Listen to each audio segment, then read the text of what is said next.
Fala moçada, tudo bem com vocês? Eu sou o professor Augusto César Ferreira, professor de filosofia aqui da UniCV, e hoje iremos trabalhar uma noção bastante importante, não somente na história da filosofia, na tradição filosófica, mas pensando também a filosofia e suas áreas temáticas, E é a noção de racionalidade, ou racionalidades, como o título está dizendo para gente.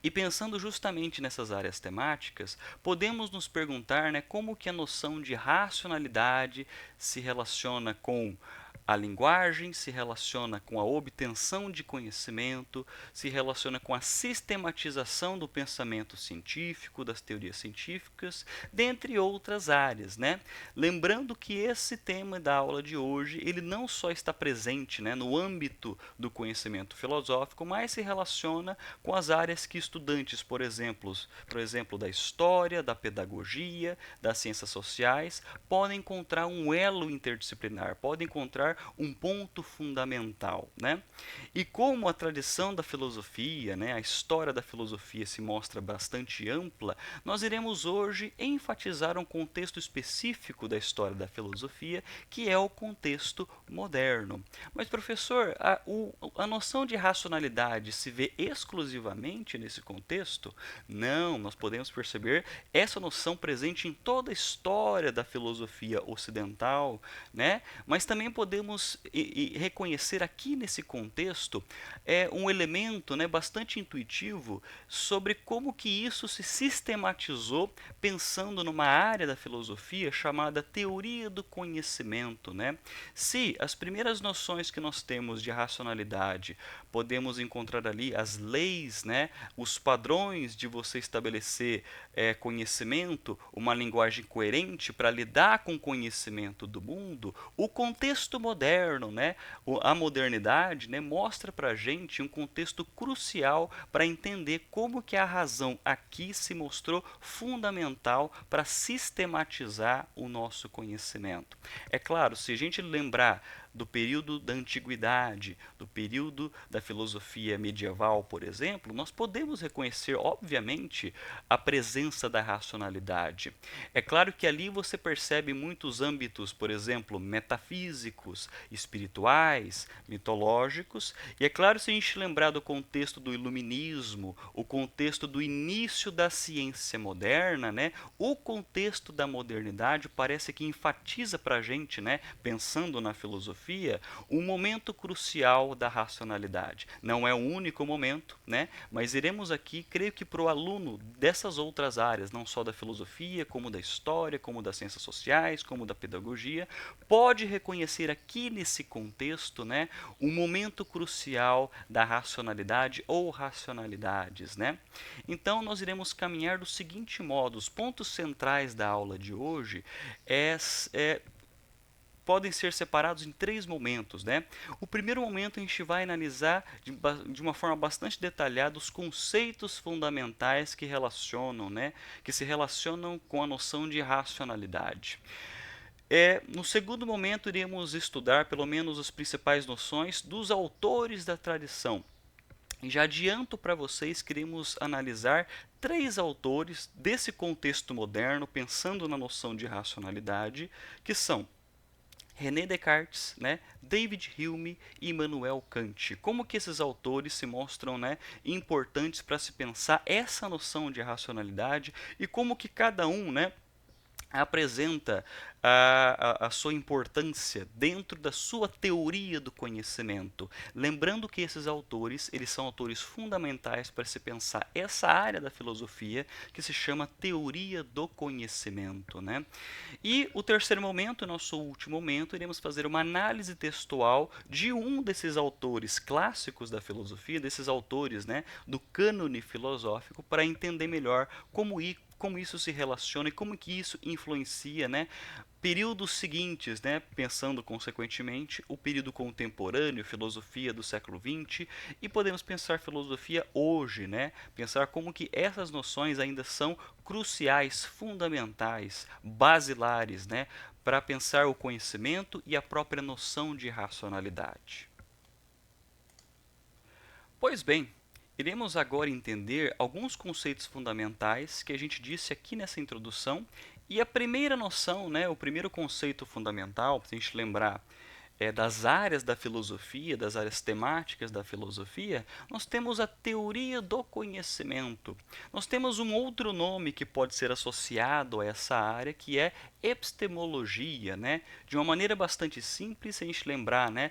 Logia de logos, de discurso, né? Traduzindo por discurso, e episteme como conhecimento, podemos ter que epistemologia é o discurso sobre conhecimento, que pode ser considerado como sinônimo aqui de teoria do conhecimento, que é uma tradição, ou melhor, que é uma disciplina, uma área que os estudantes, né, da graduação em filosofia estudam, eles analisam, né, o procedimento que vai lidar com as origens, os critérios e os limites do conhecimento. Vou repetir: as origens, os critérios e os limites do conhecimento.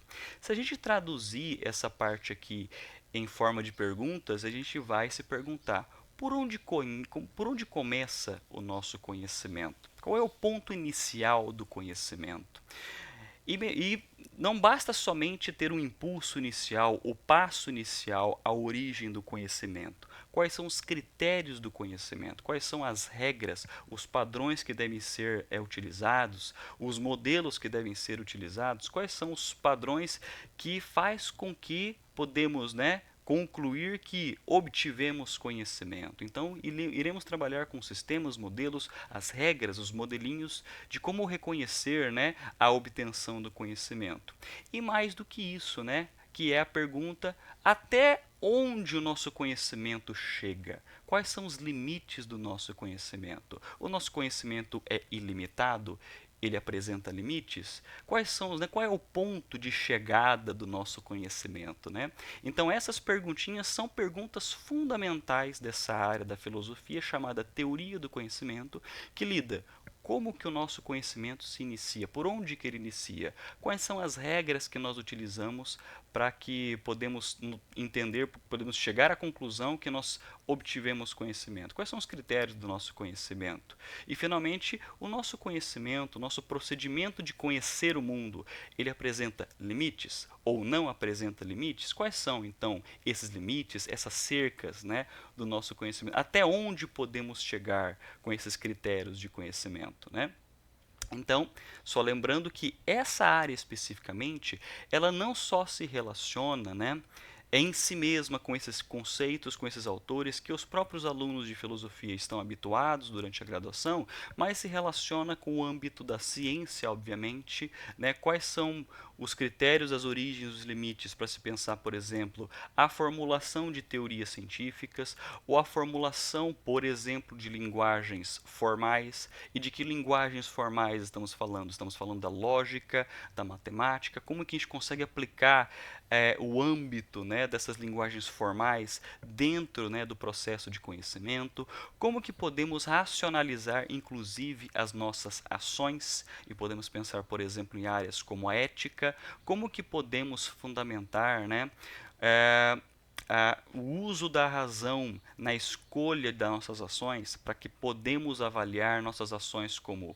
corretas, né, como erradas, né, pensando nas perguntas clássicas da ética e da moralidade. Então vocês podem perceber aqui um elo bastante forte, né, com outras áreas da filosofia, certo? E também isso não se limita, né, nas áreas da filosofia, podemos reconhecer esse elo interdisciplinar novamente em áreas como história, ciências sociais, pedagogia. Podemos perceber a noção de racionalidade, né, os critérios, as origens, os limites. Dentro dessa noção de racionalidade, se lembrarmos do processo, por exemplo, de historiografia. Qual é o melhor modelo de se fazer história? Quais são os critérios de se fazer história? E geralmente, quando se fala dos critérios dentro de uma área para se estabelecer um sistema, para se estabelecer um modelo, se mostra de maneira racional, se mostra de maneira padronizada, né? Qual é o melhor modelo para você estudar a sociedade, pensando no âmbito das ciências sociais? Qual é o melhor modelo? Qual o melhor sistema? Qual o melhor padrão, né, que podemos racionalizar para pensar mudanças sociais, né, critérios sociais, fatos sociais, fenômenos sociais, né? E tudo isso está dentro da noção de origens, critérios e limites, não só do conhecimento, mas também do uso da racionalidade, ou melhor, né? O que a gente concebe pelo uso da razão para tentar entender essas áreas específicas.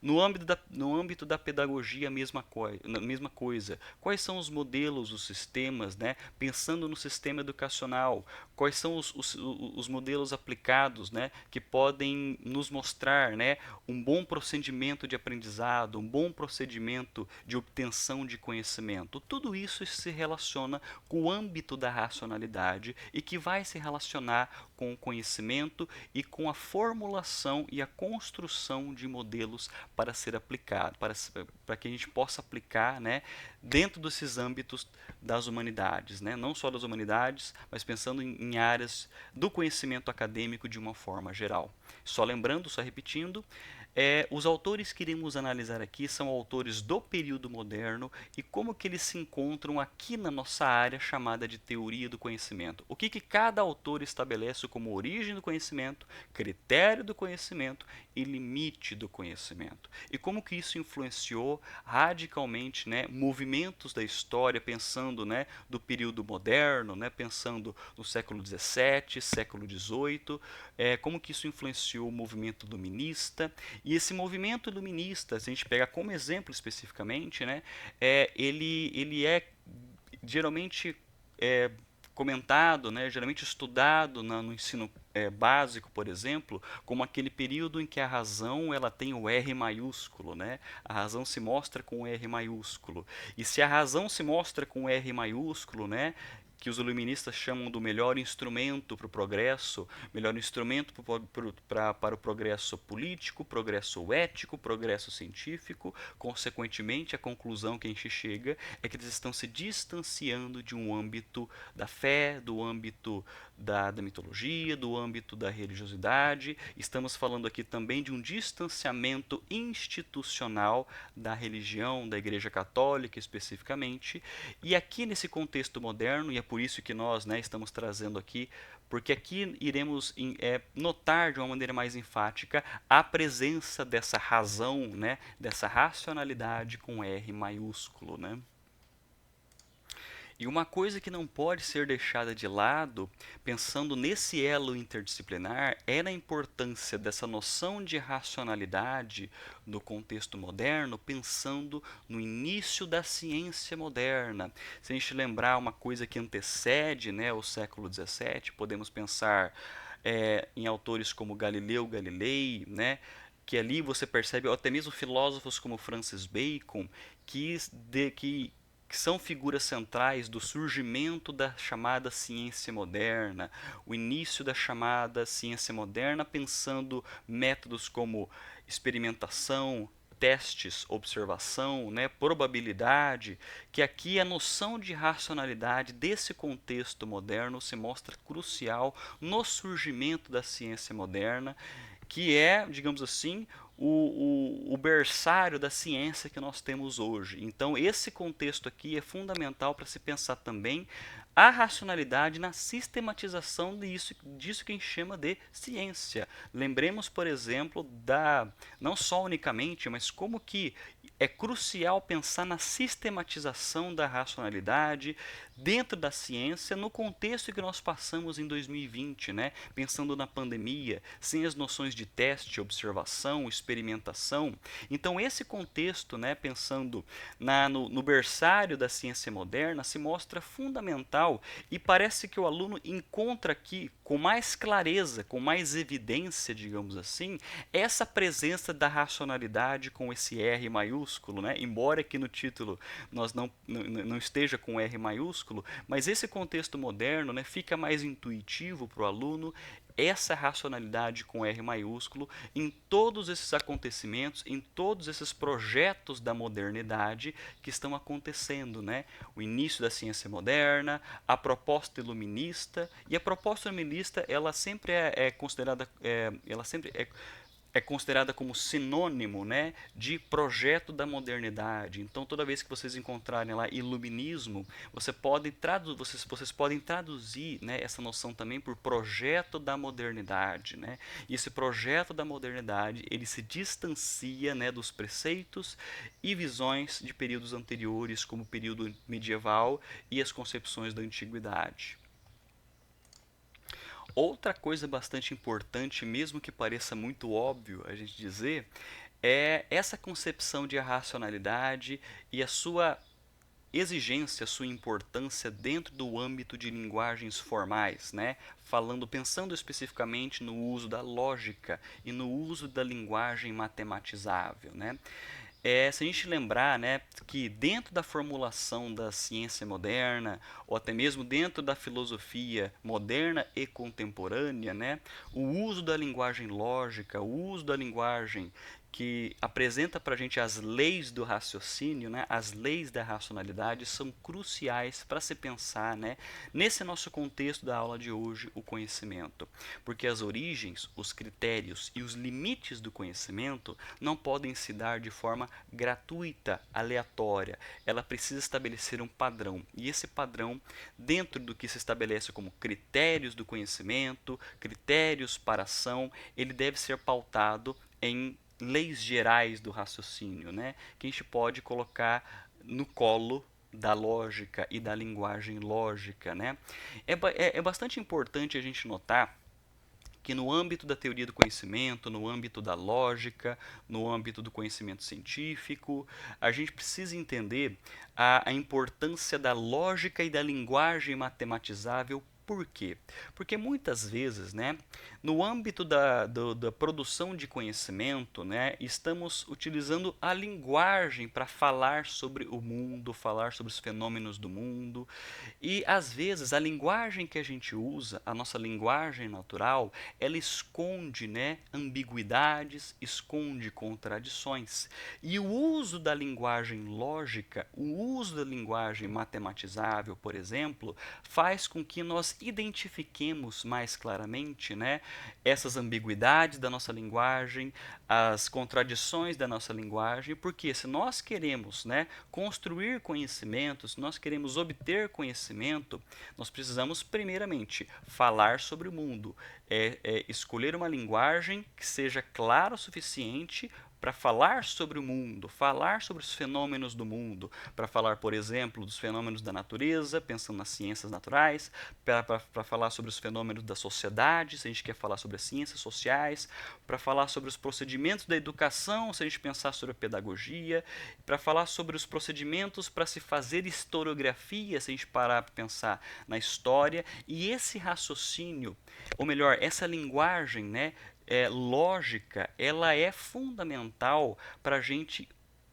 fundamentar padrões, critérios, leis gerais do raciocínio para que a gente não cometa o que? Contradições, ambiguidades da nossa linguagem. Porque no fim das contas, nós queremos estabelecer um padrão coerente de obtenção de conhecimento em todas essas áreas.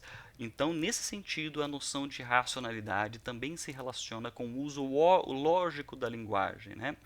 Se a gente lembrar, vamos trazer aqui um exemplo bem bobinho de como que a nossa linguagem natural ela esconde, né, ambiguidades, né? Se eu digo para vocês, né, a seguinte frase: fui visitar o pai de João e Maria. Essa frase é uma frase que eu digo na minha linguagem natural, como vocês ouviram, mas ela esconde ambiguidade, ela esconde uma ambiguidade, porque quando eu digo, né, fui visitar o pai de João e Maria, eu não sei com essa frase dizer se eu fui visitar o pai que é pai de João e que é pai de Maria, ou se eu fui visitar, né, o pai de João e depois fui visitar Maria, que não tem relação com João e nem com o pai de João.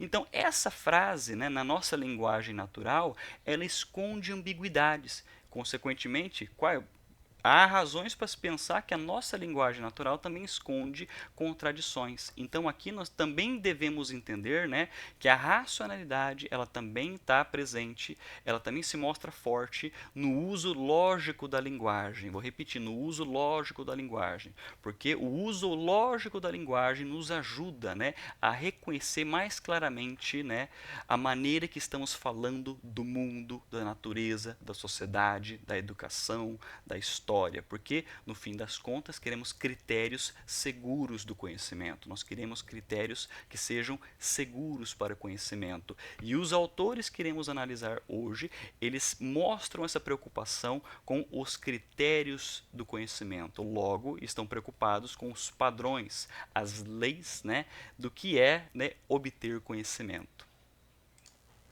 Pois bem, dentro da teoria do conhecimento, dentro dessa área da filosofia, nós temos mais dois conceitos bastante importantes se a gente pensar na obtenção de conhecimento, né? Os autores que iremos analisar, né, Descartes, Hume e Kant, eles vão mostrar dentro do argumento deles, dentro da formulação do que eles estão entendendo por obtenção do conhecimento, daquilo que eles estão entendendo por origem, critério e limite do conhecimento, eles estabelecem em cada argumento a noção de a priori e a posteriori, né? É o uso da razão, ou melhor, quais que são critérios que vão lidar, né, com a racionalidade e a experiência do mundo. O que seria então o conceito de a priori, né? O conceito de a priori é o resultado que se alcança unicamente com o uso da razão. Logo, se nós utilizamos somente a razão para chegarmos a uma conclusão e chegar à conclusão que estamos diante de conhecimento, diante de uma proposição que seja verdadeira, que estamos lidando com fatos, digamos assim, é quando a gente obtém isso simplesmente com o uso da razão. A gente aprende na escola, a gente aprende lá no ensino básico, no ensino fundamental, no ensino básico, no ensino, né, tanto no ensino médio quanto no ensino fundamental, que a priori aquilo que vem antes da experiência, né, não está equivocado, não está errado essa percepção, mas eu acho que ela está incompleta. Você toca no ponto central, né, que todo conhecimento, toda linguagem, ou melhor, né, todo procedimento que se mostra a priori é aquele procedimento que denota unicamente o uso da razão. O procedimento a priori é aquele procedimento que se mostra unicamente de forma racional, com o uso da razão. Então vamos pegar um exemplo. Vamos imaginar o cenário de uma prova de matemática, seja no ensino básico, seja no ensino fundamental, em que ali nós temos dois alunos, né, dois alunos. O primeiro aluno, ele está fazendo a prova e diante dele tem um problema de matemática e ele vai resolver esse problema de matemática e com o uso da sua razão, com unicamente o uso da sua razão, ele chega no resultado certo, ele chega no resultado correto. Então a gente pode dizer que no momento que o primeiro aluno, né, ele consegue, com o uso da sua razão, chegar ao resultado correto lá do probleminha que está na prova dele, podemos dizer que ele usou unicamente, né, o seu processo de razão e esse processo se deu a priori, se deu com o único uso da sua... Ou seja, ele não precisou ir até o mundo, observar o mundo, experienciar o mundo para chegar no resultado do probleminha que estava na prova de matemática dele. Ele somente utilizou a sua razão para chegar nessa conclusão, para conseguir resolver aquela questão da prova. Mas nós temos nosso segundo aluno, né? E esse segundo aluno, vamos supor que ele está tendo muita dificuldade, né, para resolver um problema de matemática aqui. Diante desse problema, né, da prova dele de matemática, ele está com muita dificuldade. E vamos supor que ele está sentado próximo da mesa do professor. E na mesa do professor tem uma listinha, ou melhor, tem uma folha com as respostas da prova. E ele, né, com dificuldade, ele vai até a mesa do professor e olha o resultado da questão que ele está com dificuldade e ele anota, né? Nesse caso, ele está colando, né, da folha do professor, da mesa do professor, mas a gente pode dizer que esse procedimento que o aluno, né, fez é um procedimento que se mostra a posteriori. É um resultado que ele alcançou por meio da verificação. Né? Se um aluno, nosso primeiro aluno, simplesmente com o uso da razão dele chegou à conclusão, ao resultado daquela questão da prova de matemática, outro, né, optou por colar, né, e ele fez isso observando, verificando de forma externa, né, a partir do que ele estava observando na lista do professor, o resultado, e ele anotou. Então nós temos diferenças aqui, né, entre um procedimento que se mostra a priori e um procedimento que se mostra a posteriori. O primeiro, ele é o único, ele se mostra como procedimento unicamente da razão, e o outro é o procedimento que se mostra pela experiência, pela verificação. É o resultado que se alcança por meio da verificação do mundo, pelo uso da experiência. Então, novamente, a priori, o resultado que se alcança unicamente com o uso da razão, e a posteriori é o resultado que se alcança por meio da verificação. Então, professor, se a gente parar para pensar, por exemplo, o senhor comentou sobre o uso da lógica, né, sobre o uso da linguagem matematizável. A gente pode pensar como isso um instrumento, né, do uso a priori? Em certo sentido, sim. Né? Se a gente parar para pensar que o uso da linguagem lógica, linguagem matemática, ela não necessariamente ela não precisa de elementos da experiência do mundo, a gente pode dizer que são instrumentos que são usados de forma a priori, ou seja, são instrumentos que são utilizados simplesmente com o uso da razão, né?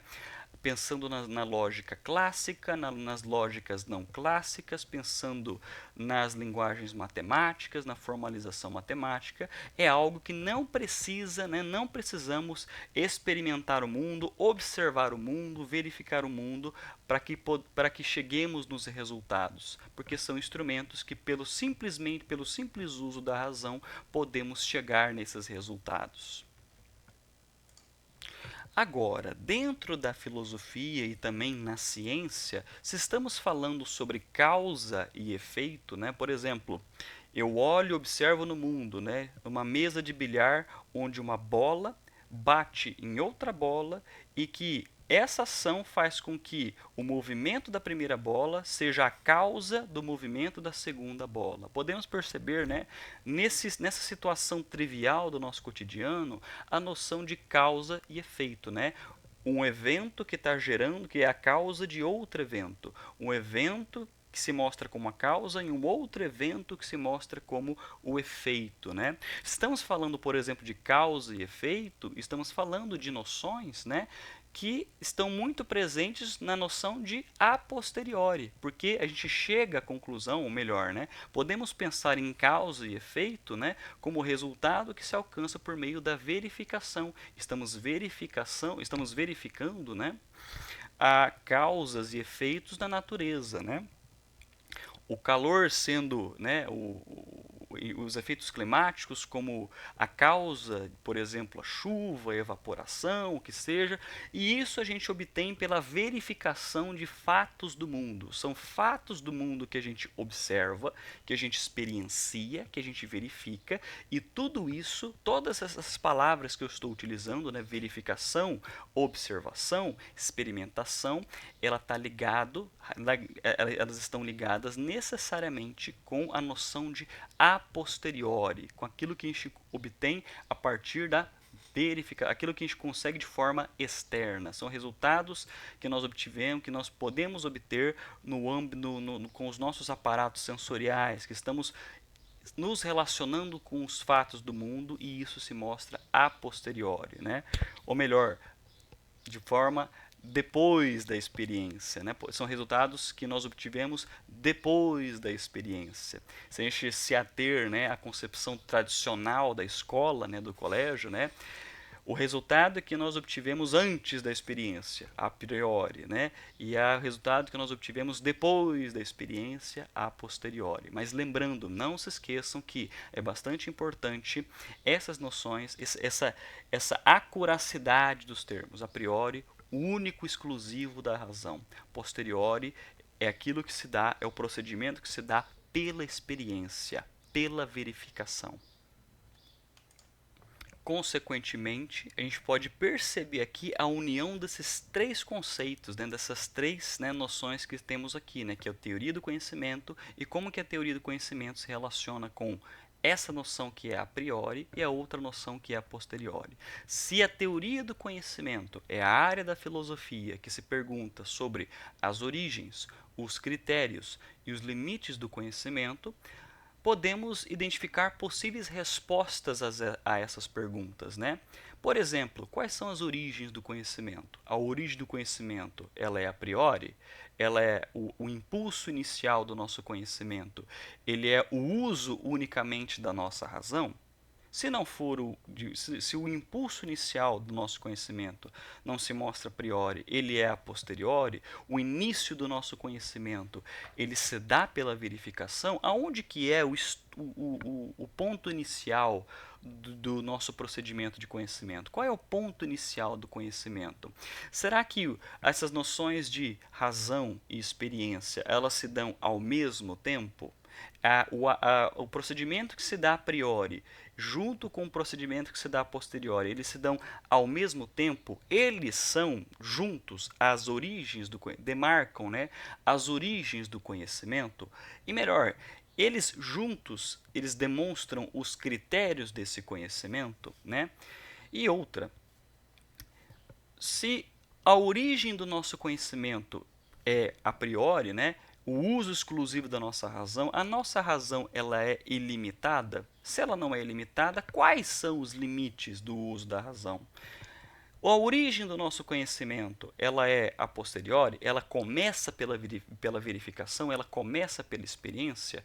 A nossa experiência tem limites ou ela é ilimitada? Quais são os limites da nossa experiência, da nossa verificação?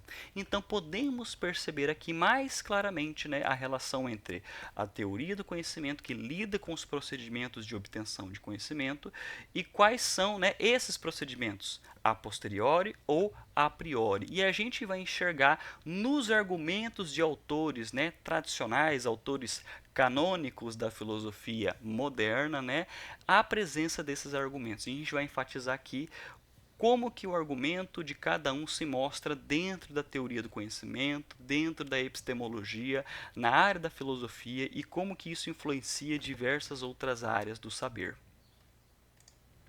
Pois bem, nós temos aqui então três autores fundamentais: René Descartes, David Hume e Immanuel Kant. Dentro daquilo que a gente aprende no ensino básico, inclusive no ensino superior, que isso é ressaltado, nós costumamos a chamar, né, Descartes como um racionalista, David Hume como um empirista e Kant como um criticista ou um idealista transcendental, né? Pelo amor de Deus, professor, que monte de conceito é esse? Que monte de palavrinha é essa? Calma que a gente vai chegar lá explicando como que isso se dá no âmbito acadêmico. E podemos notar aqui os principais argumentos desses autores, né? Podemos perceber com Descartes o seguinte argumento, né? A origem e os critérios do conhecimento estão pautados na razão, ou seja, o início, o impulso de todo o nosso procedimento de conhecimento se dá de forma a priori. Possuímos uma condição tal, nós possuímos uma condição tal, segundo Descartes, que podemos dizer que é ali que se inicia, né, todo o nosso procedimento de conhecimento. Segundo Descartes, nós temos um eu fundamental, né? Nós temos uma alma, nós temos uma essência que nos permite obter conhecimento. Nós temos, por exemplo, ideias inatas que já nasceram com a gente e que são fundamentais para a gente entender o mundo, experienciar o mundo, verificar o mundo. Então ali o instrumento fundamental e até mesmo o critério fundamental e o início de todo o procedimento se dá pela razão, se dá com essa condição que se mostra a priori, ou seja, antes de experienciar o mundo, o homem, o sujeito, tem todas as características fundamentais para obter conhecimento antes mesmo de experienciar o mundo. E isso se dá pela ênfase na razão, pela ênfase de instrumentos a priori sobre o entendimento, a racionalidade, a linguagem lógica, etc. Se nós lembrarmos lá das aulinhas de teoria do conhecimento, ou até mesmo metafísica, ou até mesmo história da filosofia moderna, a gente lembra de Descartes como o pai do sujeito, o pai da subjetividade, né? O pai da filosofia moderna, né? E com ele, e nós temos a famosa frase, né, cogito ergo sum, né, que é traduzido como penso logo existo. E a gente pode pensar que a tradução mais adequada seria penso logo sou, né? O que ele quer dizer com essa frase? É claro que essa frase ela é a conclusão de um procedimento longo e detalhado argumentativo para ele chegar a essa conclusão. Uma coisa bastante cara na filosofia é mostrar o caminho antes da gente chegar a essas frases clássicas que os filósofos falam, né? Muitas vezes, né, o senso comum ou até mesmo nós nos apegamos a essas frases, só que a gente esquece que esse é o ponto final de um longo caminho de raciocínio, de um longo caminho argumentativo, mas é que fica marcado apenas a conclusão. A pergunta que devemos fazer é como que esses filósofos eles chegam a essas conclusões, como que eles defendem essas ideias, né? Para Descartes, por exemplo, defender que penso logo existo, penso logo sou, significa que a parte fundamental, algo, aquela certeza indubitável, aquela certeza basilar, aquela certeza que não pode ser questionada, é sobre a existência do eu, a existência desse eu fundamental. É necessário que esse eu fundamental exista primeiramente e que pode depois experienciar e verificar o mundo e os fatos do mundo. Antes, obviamente, né, parece bobinho até dizer isso, né, mas antes de você verificar e experienciar o mundo, você precisa existir, você precisa ter uma certeza indubitável. Sem uma certeza indubitável, sem um ponto fundamental, sem um fundamento, sem um elemento basilar, toda a sua estrutura do conhecimento ela vai ruir. Então você precisa de algo que seja uma certeza clara, evidente, simples. E esse eu fundamental para Descartes é o início de todo o procedimento de conhecimento. E ali para ele, é claro, né, ele vai dizer, a gente pode até pensar, mas professor, a experiência não é importante assim para Descartes? Ela é importante, mas ele já enfatiza, não podemos colocar ali como critério fundamental do conhecimento. Por que, que a experiência e os nossos sentidos não podem ser, segundo Descartes, os critérios fundamentais, o início fundamental do procedimento de conhecimento? Porque os nossos sentidos podem nos enganar. A todo momento os nossos sentidos enganam, né? Vocês estão me vendo aqui com óculos. Já é razão suficiente para se pensar que sem isso aqui os meus sentidos podem me enganar constantemente. Eu posso olhar, né? Eu sou meio míope. Eu posso olhar, sei lá, para o topo de uma torre e pensar que o topo daquela torre é arredondado. Eu me aproximo mais e logo vejo que é quadrado. Os meus sentidos, na nossa experiência cotidiana, os nossos sentidos nos enganam a todo tempo, certo?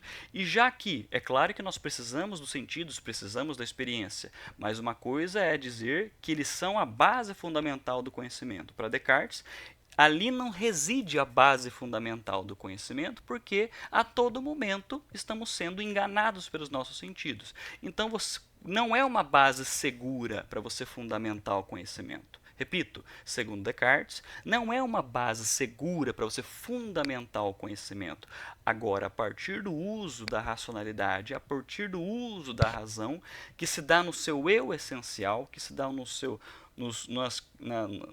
na estrutura essencial do sujeito, na alma do sujeito, na essência do sujeito, é que se mostra como a base fundamental do conhecimento. Ali reside, né, a origem de todo o conhecimento. É por isso, né, que antes de você experienciar o mundo, você precisa a sua razão, o uso do pensamento, o uso dos seus procedimentos mentais, ela se mostra fundamental, se mostra basilar. Então, penso, logo existo, penso, logo posso falar, experienciar e verificar o mundo. Então, ele estabelece uma relação, ele coloca a racionalidade, o uso da razão, o pensamento, os procedimentos mentais antes de qualquer procedimento experiencial, antes de qualquer procedimento verificacional dos fatos. Logo, tudo o que vem antes, o que fundamenta a origem de todo conhecimento se mostra a priori, segundo Descartes.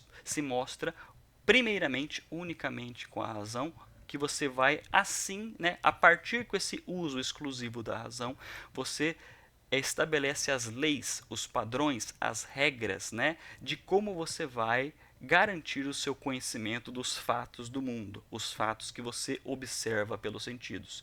Com a razão antecedendo os sentidos, ela é as regras, o conjunto seguro para você não, né, estabelecer erros nos procedimentos do conhecimento. Para que os seus sentidos não se enganem, você precisa da razão para estabelecer as regras para os seus sentidos.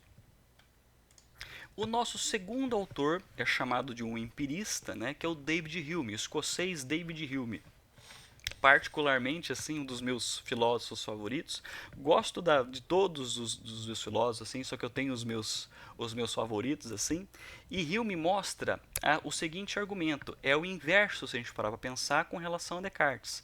A origem e os critérios do conhecimento estão pautados na experiência, ou seja, se Descartes, um racionalista, né, ele denota que a experiência, ela é, ou melhor, os critérios do conhecimento, as origens do conhecimento iniciam com a razão, ou seja, iniciam com procedimentos a priori. Para Hume, não. Para Hume, a origem de todo conhecimento se dá pela experiência, ou seja, se dá por procedimentos a posteriori. Se dá, o conhecimento é aquilo que a gente obtém depois da experiência e não antes da experiência, né? Então, para Hume, todo o nosso conhecimento estabelece uma linha de origem.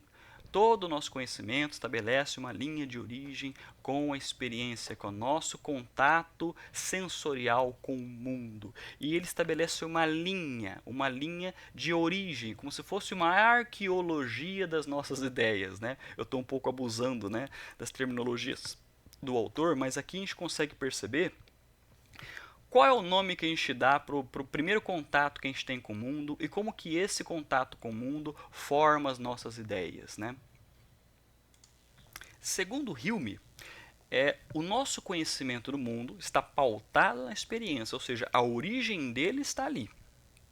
Mas qual é o nome que a gente dá para o nosso contato com o mundo, com o nosso contato direto com o mundo? Hume chama de sensações. São as sensações, é o nosso contato direto com o mundo. O contato direto que eu tenho com a luz do sol em uma manhã, é o contato direto que eu tenho com a textura de um tronco de uma árvore, é o contato que eu tenho com o cheiro da chuva, né? São as minhas sensações, né? O meu contato com o mundo se dá pelas minhas sensações. Para Hume, ali reside a origem, né, fundamental do nosso conhecimento. Mas aí que está, existe uma diferença, existe agora camadas da nossa experiência com o mundo, existem camadas dos procedimentos do conhecimento segundo Hume. O contato direto, por exemplo, o contato direto que eu tenho com esse celular aqui, certo? Eu tenho a sensação desse celular. Eu tenho, né, primeiramente o contato que se dá de maneira direta e imediata, é a sensação que eu tenho do toque, da visão que eu tenho dele.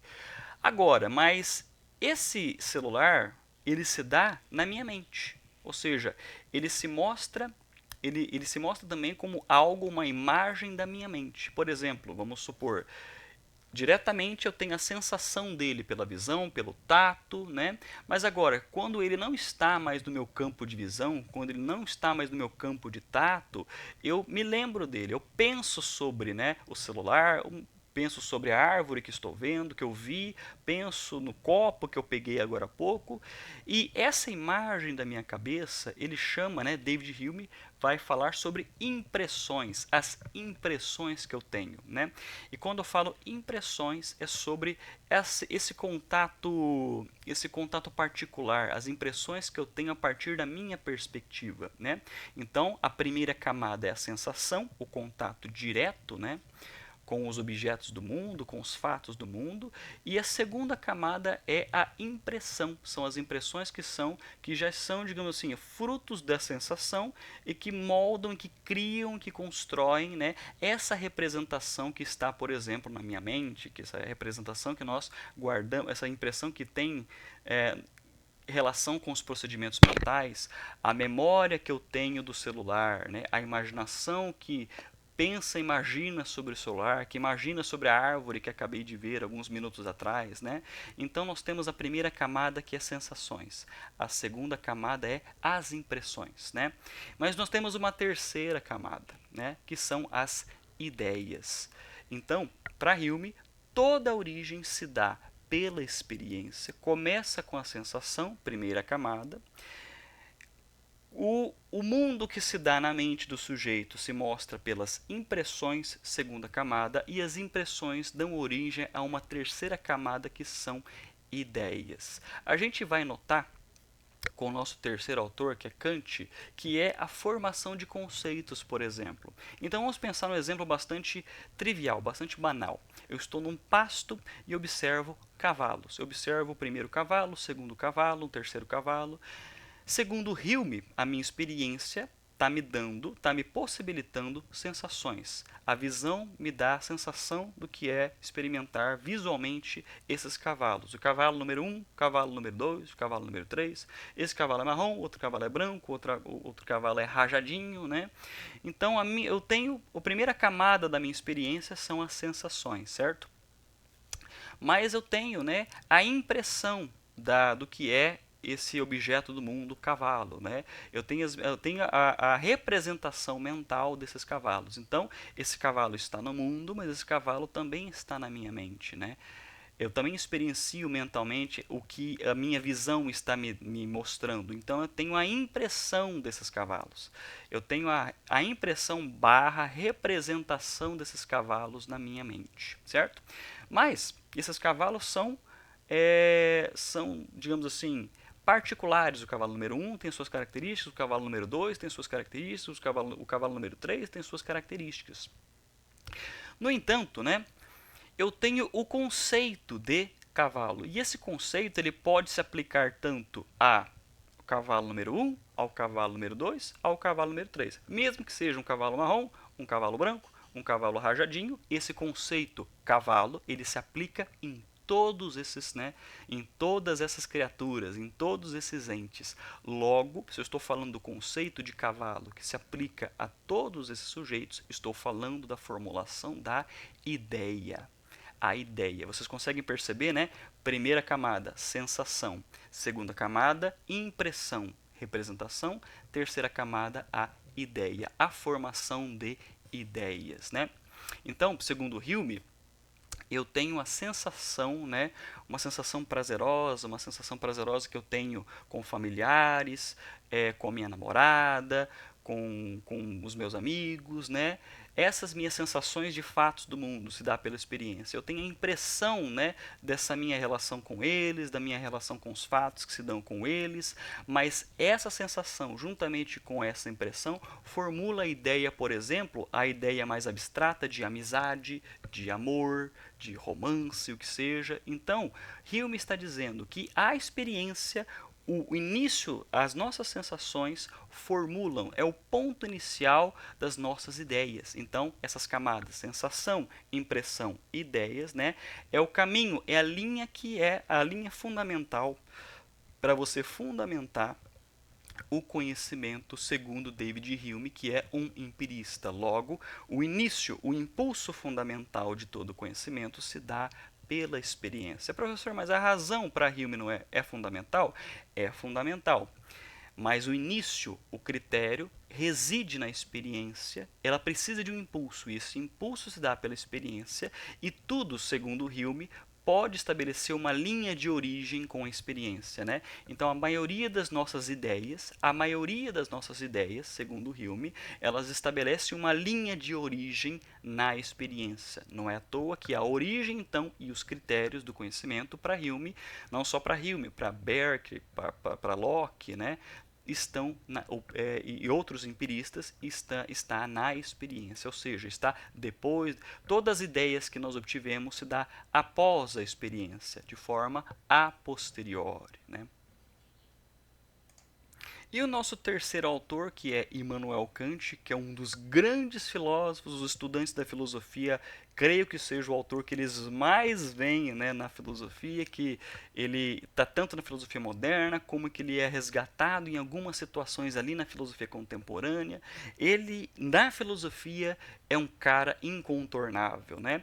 Para ele, você percebe então um hibridismo, né? Você percebe aqui uma sistematização entre o procedimento que se dá a priori e um procedimento que se dá a posteriori.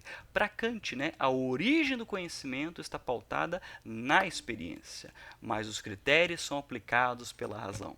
Né? Se para Descartes, né, todo conhecimento se inicia, todo conhecimento, a origem e os critérios se dá pela razão, segundo Descartes, racionalista, e para Hume, a origem e os critérios se dá pela experiência, para Kant não, ele estabelece uma sistematização de como isso funciona para o conhecimento do ser humano.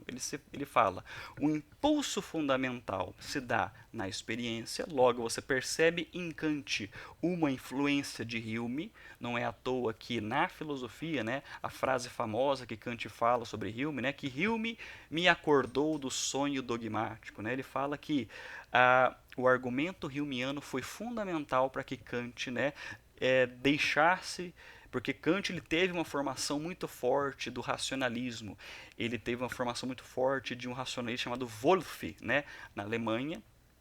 E ao ler Hume, ele percebe ali um argumento bastante influente e Kant ele fala que o início de todo o nosso conhecimento se dá pela experiência, mas ela não fica presa à experiência. Nós podemos, a partir desse início fundamental da experiência, estabelecer os critérios e esses critérios, esses instrumentos, esses procedimentos se dá pela razão.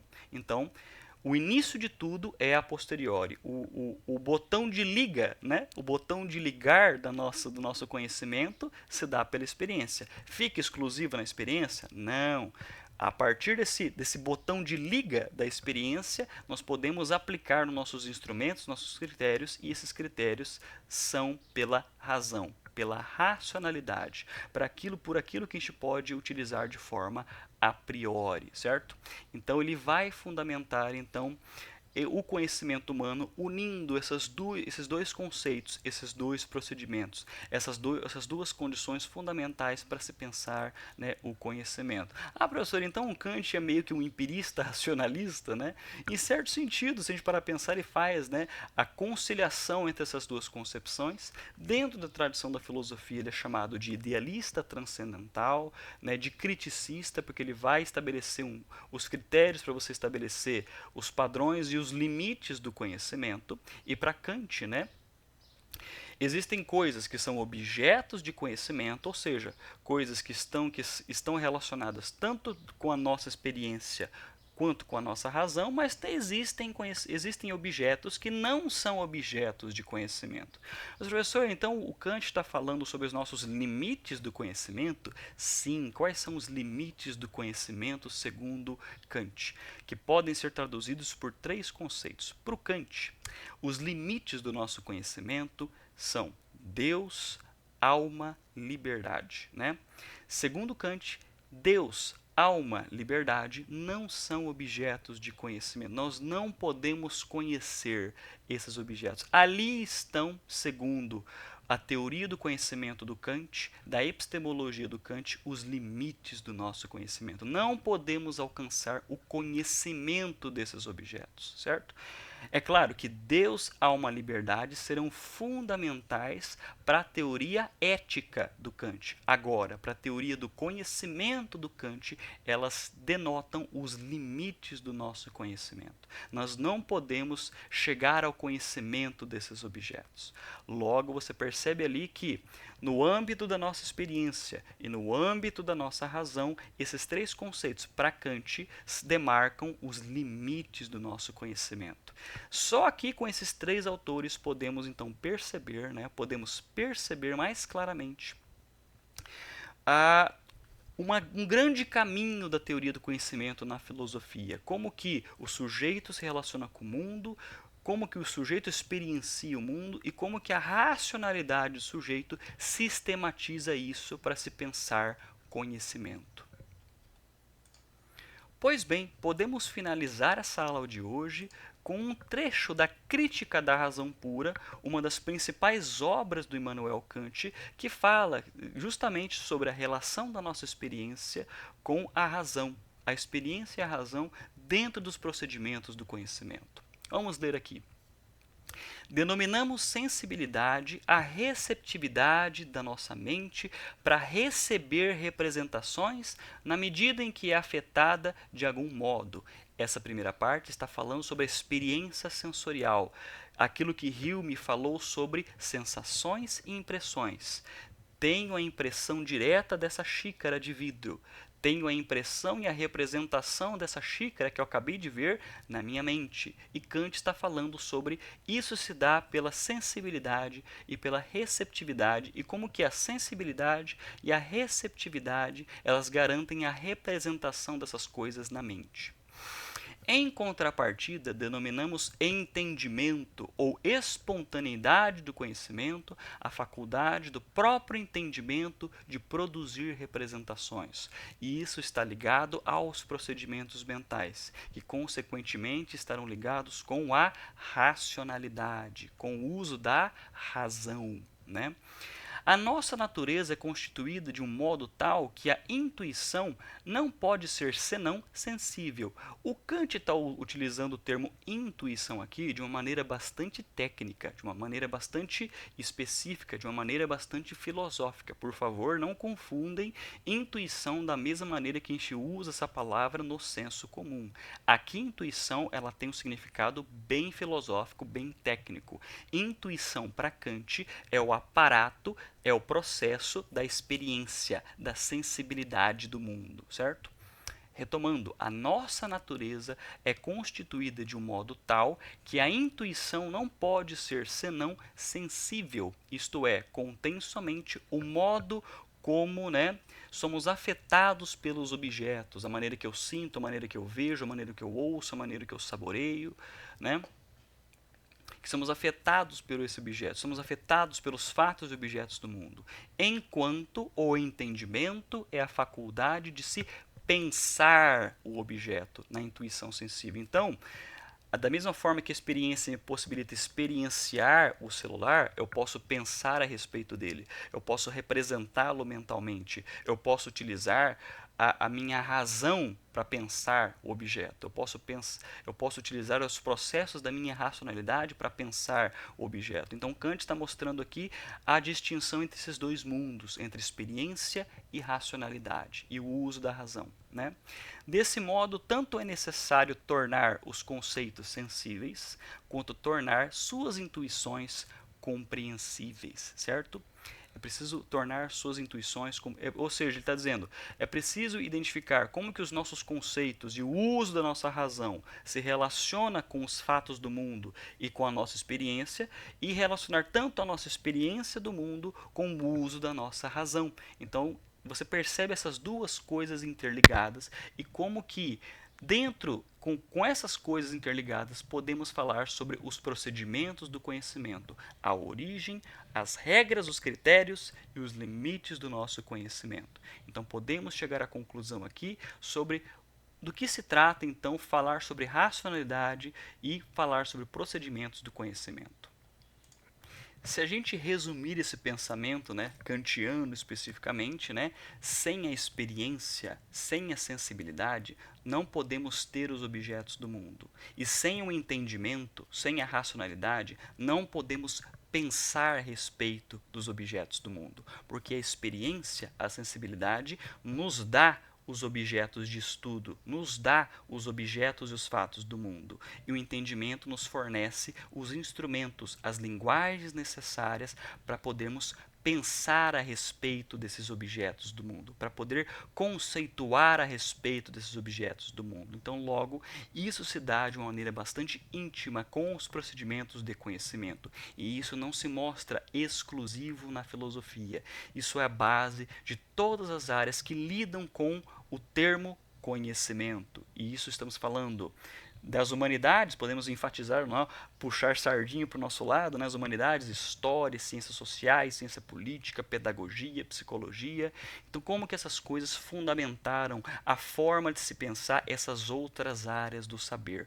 Logo, é muito importante continuar enfatizando o elo interdisciplinar entre esses conceitos e as fundamentações filosóficas por trás disso. Muito bem, esses foram os conceitos, os argumentos, os autores, as ideias fundamentais na filosofia e suas racionalidades. Agradeço a atenção, até mais.